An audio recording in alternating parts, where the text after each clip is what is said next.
Today I'm going to be doing a string comparison on violin strings. Very cheap string, well, one set's very cheap.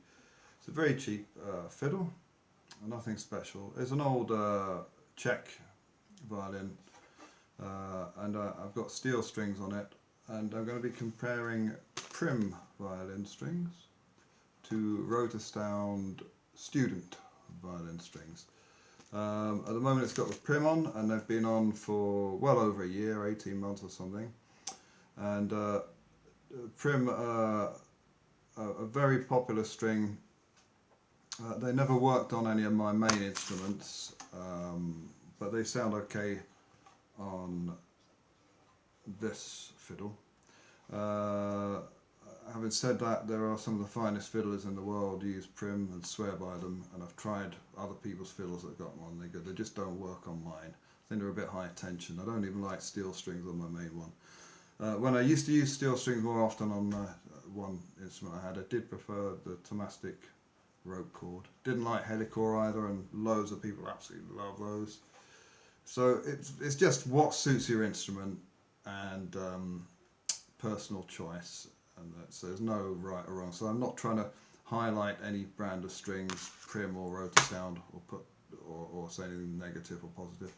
But anyway, these Prim work on this. They're something like 37.94 a set at the moment. Made in Sweden, steel cord, flat chrome steel, flat wound, and I'll give you a little demonstration.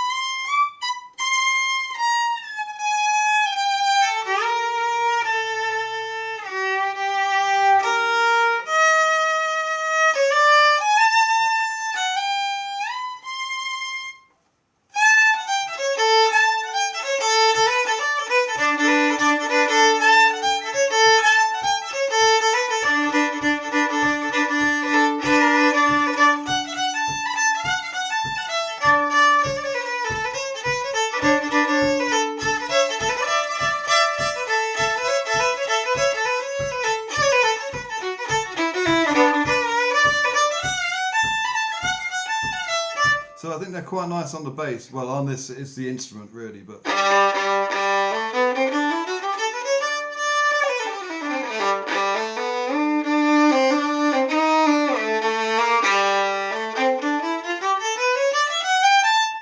So that's Prim.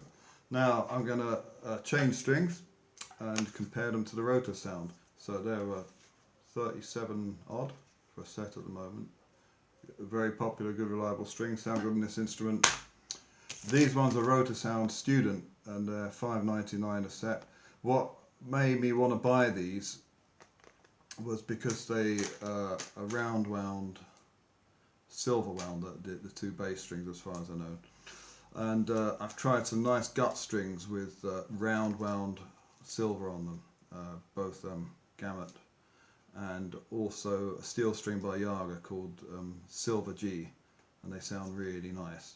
Whether these will or not, I don't know. I learned very quickly that if you pay that sort of money for violin strings, they're not going to sound very good.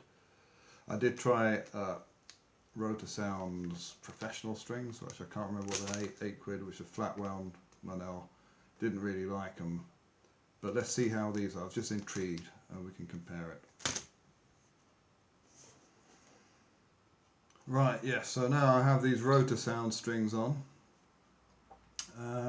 The first thing, there's no windings, string windings on them, which meant I had to make sure with the unwound strings that I'd wrapped them around enough times they didn't slip. What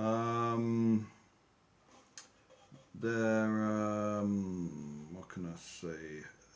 Yeah, the other thing, the A string is also an unwound clear string, and yeah, my first impressions. Well, let's play it. And the thing to remember, they're brand new. I don't know if they'll change after about a week. So let's try something.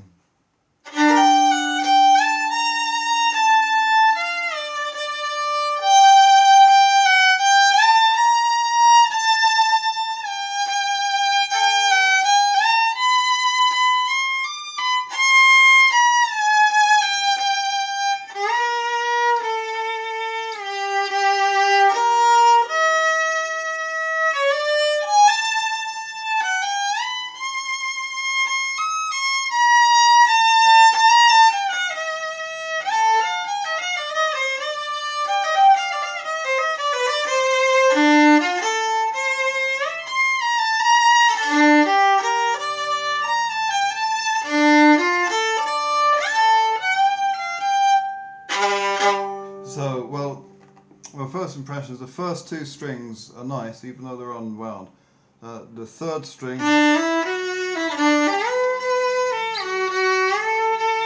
works.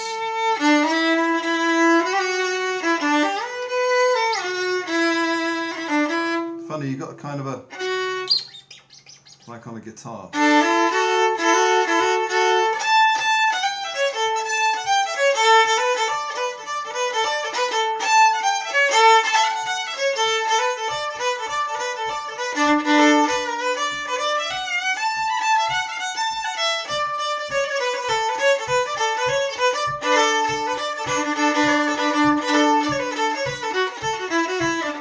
Right, okay, now the trouble is when you get to the G string,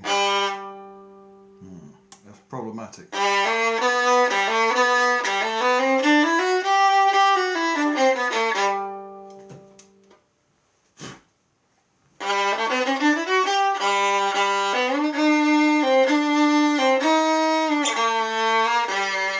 Oof.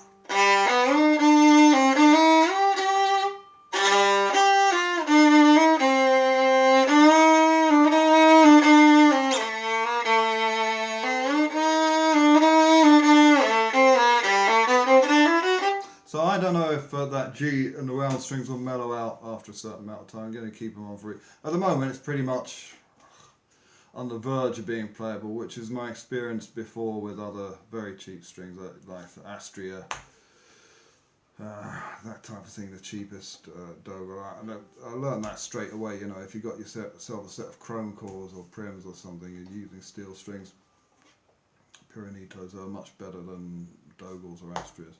This seems to be the same thing. I mean, they're under £6, but they do have a nice ring to the first two strings.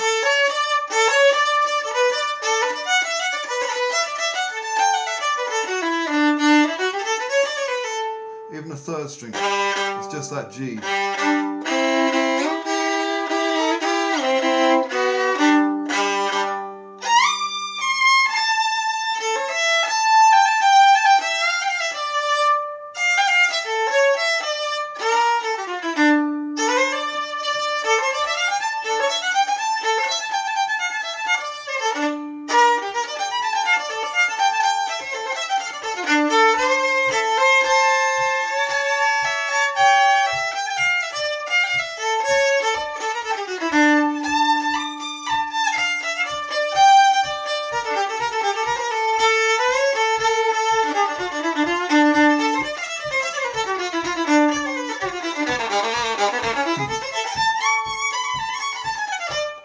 Oh well.